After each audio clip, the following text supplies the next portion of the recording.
several groups of people are out here. I'll flip my camera around so you can see how many people are actually here waiting for their students to be released from school. That combined with the warm, muggy weather, it actually feels pretty nice out here, but we are told that we can expect more of the severe weather later this afternoon. Before taking the buses out, drivers are required to do safety checks on everything from the mirrors to the tires to the stop sign. People are actually braving the cold and cutting their holiday plans short to come out here to Walmart and search for the best deals. But I am standing next to one of these evacuation orders. You can come follow me right here.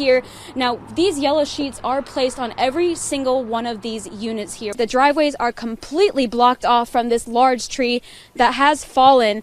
And if you follow me right through here, it's actually a little bit more severe. Still many questions. What led to this confrontation? How are they right now? We are still working to get answers. If you take a look below me, you can see where shards of glass still cover the ground from where a door was ripped from the front entrance. They said a switch was manually placed in the wrong position while the traffic control signal system was suspended. It recommends that adults drink no more than 400 milligrams of caffeine, an average of 4 to 5 cups of coffee.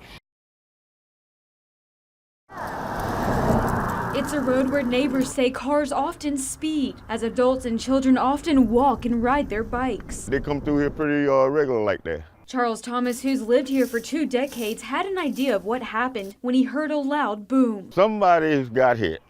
That's the first thing that came to my mind. Our heart is breaking right now for this family. Columbia police say a mother and her 3-year-old daughter were crossing the street here Thursday afternoon, and police say when they got to the other side, a car struck them before crashing into the utility pole behind me. We're certainly going to support our officers that responded. Columbia police say 3-year-old Gianna Summers later died at the hospital. Her mother is still recovering from serious injuries. Police say driver fatigue may be a factor, but they're still waiting on the results of a toxicology test. At this point, no charges have been filed. The driver did, stop and remain at the scene, was detained by the officers as they worked through the investigation. And the mother was doing what mothers do, escorting their child across the street. It was on my mind all last night. Slow down. Pay attention to what you're doing. Put your phone down. A tragedy now resonating with the community. Heartbreak, A 3-year-old girl lost her life for no reason. In Columbia, Michelle Zhu, Watch Fox News.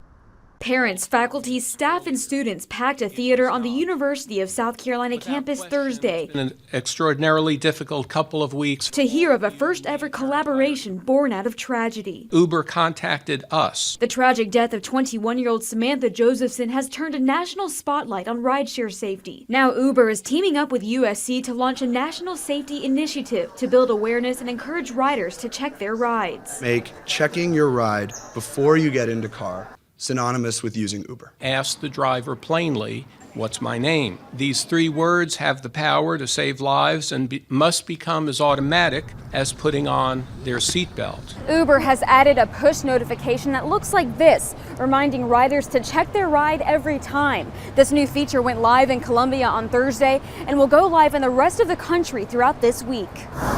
All riders across the U.S. will also receive this email, reminding them to match the license plate number, match the car make and model, and check the driver's photo. Embrace and adopt these important steps. Meanwhile, students who showed up for Thursday's announcement say they're grateful the death of Josephson led to changes to protect others. It definitely shows me that Uber cares, and so does USC, which is really important. We'll continue to pray for the Josephson family. In Columbia, Michelle Zhu, Watch Fox News. You're so special. So special. Sometimes actions speak louder than words. Yay. Words Lisa Sisk just can't seem to find. I knew something was incredibly wrong. What do you mean by that?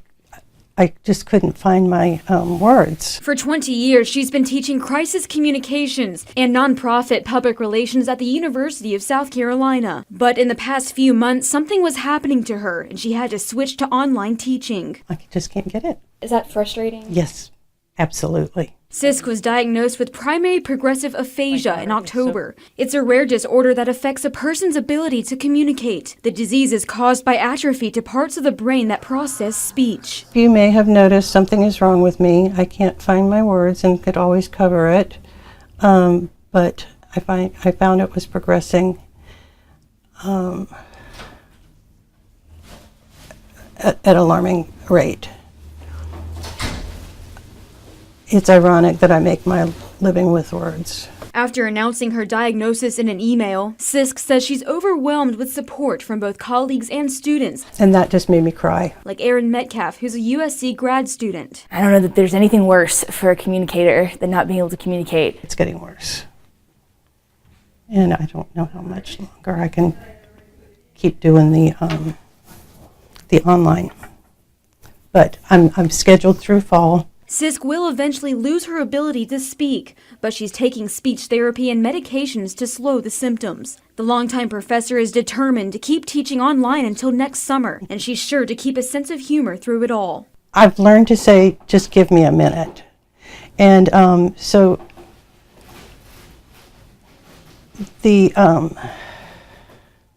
give me a minute. I know what she's saying. We're good, we know. And Erin Metcalf says she's confident Sisk will find a way to make it work. Professor Sisk is easily understood, and I think she always will be, no matter how bad this gets for her. I love you too. In Columbia, Michelle Zhu, Watch Fox News. We're pretty close. It's different from a typical sibling relationship, but in a lot of ways better. He's the world's coolest brother, according to Adriana McCullough, and the life of the party. The Lexington woman says she wants people to see Ruben for who he is rather than just his disability. But that wasn't the case after last week's Night to Shine prom, a celebration of people with special needs. He had his crown on and a group of girls came in, and one in particular was just encouraging the other girls to turn around and stare, and they were laughing, and she just kind of continued that for a little while we were there eating dinner. McCullough immediately took to Facebook to defend her brother. It got a lot of attention, I guess, pretty quickly. It was surprising, but in a good way. She starts by saying, "Dear clueless teenage girl, I'm sure you didn't plan to be a bully, but you became one. Since you didn't take into account that he is an individual like you, let me teach you a few things about him." Her post has received overwhelming support from all over the world. Are you a dancer? Yeah. Yeah, you are. Yeah. It's encouraging to me as a sister with someone with special needs to know that there are so many people out there who want to help and be supportive. Meanwhile, 33-year-old Ruben continues to be what she calls a self-declared celebrity. Has a contagious laugh. Yeah, he does. Maybe he's changed some hearts because of that. McCullough hopes to continue advocating for people with special needs and inspire others to simply be kind. Remember when we went to the NASCAR place? Yeah. And you got to ride in the car and go really fast? Yeah. Everything is related to sports, in case you haven't noticed. There are so many people that have been touched by someone with special needs in their lives that it just kind of hit their heart. Because taking the time to know somebody can go a long way. Halftime. You did great.